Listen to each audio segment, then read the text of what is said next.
ये क्वेश्चन देखो, जो एक लेवल ऊपर का है, थोड़ा हाई लेवल का है। एक व्यापारी कुल वस्तुओं का 1/7 भाग 5% लाभ पर बेचता है। 2/7 भाग 10% लाभ पर बेचता है। तो शेष को कितने प्रतिशत लाभ पर बेचे जिससे कुल 9% का लाभ हो।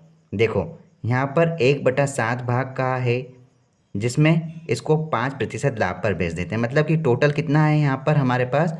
टोटल हमारे पास है यहाँ पर 7, जिसमें से एक वैल्यू 5% के लाभ पर बेच देता है। ठीक है। और दूसरा कहा है यहाँ पर कि 2/7 भाग, मतलब कि यहाँ पर एक वैल्यू को बेच रहा है। और दूसरी बात में कहा गया है, पहली बात में एक वैल्यू को 5% के लाभ पर बेच रहा है, और दूसरी बात में कहा गया है कि 2/7 भाग को 10% के लाभ पर बेचता है। ठीक है। तो शेष को अब देखो, यहाँ पर एक वैल्यू और यहाँ पर दो, दो और एक, 3 वैल्यू। तो टोटल हमारे पास 7 है, 7 में से 3 वैल्यू तो बेच दी है। तो शेष वैल्यू हमारे पास बची है 4। तो शेष को कितने प्रतिशत लाभ पर बेचें जिससे कुल 9% का लाभ हो। तो सबसे पहले हम टोटल पर देख लेते हैं कि टोटल पर कितने प्रतिशत का लाभ यहाँ पर कहा है वो निकाल लो। तो टोटल हमारे पास 60 यूनिट है, इसमें हम 9% का लाभ करवाते हैं तो कितना होता है? 9×7=63। ये टोटल परसेंटेज हमने निकाला। अब यहाँ पर क्वेश्चन में कहा है कि एक को 5% के लाभ पर बेचा है, तो एक को 5% के लाभ पर बेचा। ठीक है। फिर कहा है कि दूसरे को आपने 10% के लाभ पर बेचा, 10% के लाभ पर आपने बेच दिया। तो टोटल यहाँ कितना हो रहा है? 20% और 5, 25%। 25% तो आपने बेच दिया। तो आप टोटल कितना है आपके पास? 63%, और बेच दिया 25%। तो आपके पास यहाँ रे कितना गया, आप यहाँ पर घटा लो। तो आप देखो, यहाँ पर घटने के बाद क्या वैल्यू आ जाती है? आपके पास टोटल वैल्यू होगा यहाँ पे बचकर 38% वैल्यू बच गई है। और आपके पास शेष कितना यहाँ पर रह गया है? कितना यूनिट रह गया है? यहाँ पर देखो, 2 और 1, 3 यूनिट तो आपने इतने प्रतिशत लाभ पर बेच दिया है, तो घटकर हमने उसका परसेंटेज भी निकाल लिया। और आपके पास प्रोडक्ट कितने बच गए हैं? 7 में से 3 गए तो बचे 4 प्रोडक्ट। 4 प्रोडक्ट को आपने कितने प्रतिशत प्रॉफिट पर बेचा जिससे कि आपको टोटल 9% का लाभ हुआ। तो आप प्रत्येक प्रोडक्ट का वैल्यू निकाल लो, कितने प्रतिशत पे गया है भैया। तो आप क्या करोगे? 38% डिवाइड बाय आप 4 करो, 4%, तो आपको वो वैल्यू मिल जाएगा। ठीक है। आप यहाँ पर भाग दे दो। आप प्रतिशत तो यहीं रखोगे, ये प्रतिशत यहाँ भी नहीं लगेगा क्योंकि आपको तो प्रतिशत ही निकालना है, तो ये प्रतिशत नहीं आएगा। अब देखो, 4 की टेबल से आप काटोगे तो कितना हो जाएगा? 4×8=32, 4×9=36। यहाँ कितने बच गए? 2। 2/4 करोगे तो ये और आगे जाके और सरल हो सकता है। तो 9 से ही 1/2, मतलब कि 9.5% पर आपने इसको बेचा। 9.5% पर प्रत्येक प्रोडक्ट को बेचा, तब जाकर आपको 9% का लाभ हुआ है। ठीक है। तो आपका आंसर है ऑप्शन डी, 9.5%। नेक्स्ट क्वेश्चन देखते हैं। एक दुक एक दुकानदार 1,48,000 में कुछ वस्तुएं खरीदता है।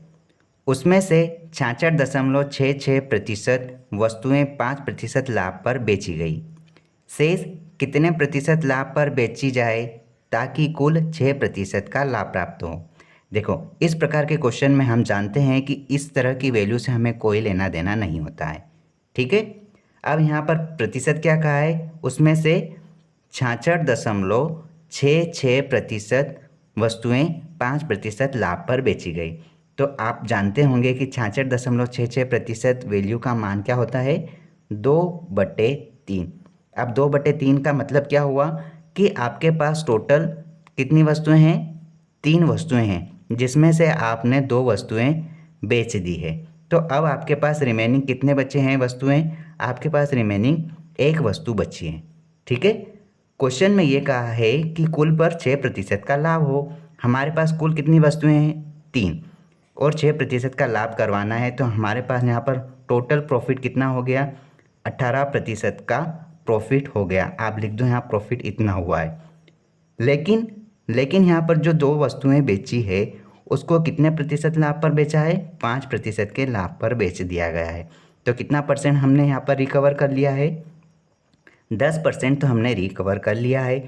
तो हमारे पास अब रिमेनिंग कितना परसेंट बचा है रिकवर करने के लिए, 8% बचा है। और हमारे पास प्रोडक्ट कितना बचा है, रिमेनिंग सिर्फ एक प्रोडक्ट बचा है। तो हमें यह निकालना है कि एक प्रोडक्ट पर कितना प्रतिशत सेल किया जाए या कितना प्रतिशत लाभ पर बेचा जाए ताकि कुल पर 6% का लाभ हो जाए। तो रिमेनिंग प्रोडक्ट पर हम 8% प्रॉफिट लगाएंगे, सेल करेंगे, तब जाकर हमें पूरी तरह से 6% का लाभ होगा। इस प्रकार हमारे पास ऑप्शन डी सही आंसर होगा। ठीक है, नेक्स्ट क्वेश्चन देखते हैं।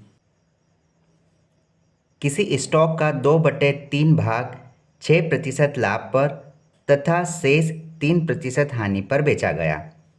इस व्यापार में कुल 540 रुपये का लाभ हुआ। स्टॉक की कुल कीमत बताइए। यहाँ पर हमें स्टॉक की कीमत बताना है।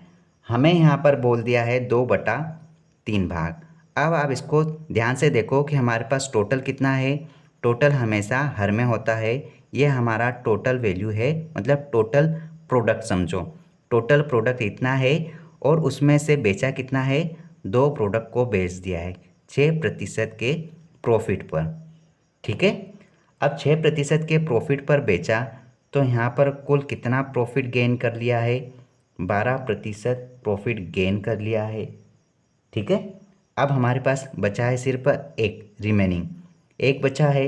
अब इस प्रोडक्ट को आपने बेचा, एक प्रोडक्ट को आपने कितने पर बेचा है, 3% की हानि पर। 3% की हानि हो गई तो आपको यहाँ पर 3% हानि हो गई, तो टोटल आपको प्रॉफिट इतना हुआ था और लॉस हो गया आपको इतना।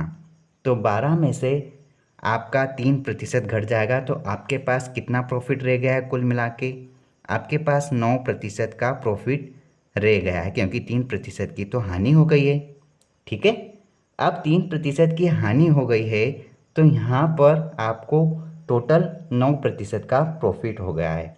अब 9% का प्रॉफिट हुआ है जो कि 3 वस्तुओं पर हुआ है, तो हम एक वस्तु पर हम प्रॉफिट निकालेंगे कि एक वस्तु पर कितना प्रॉफिट हुआ है।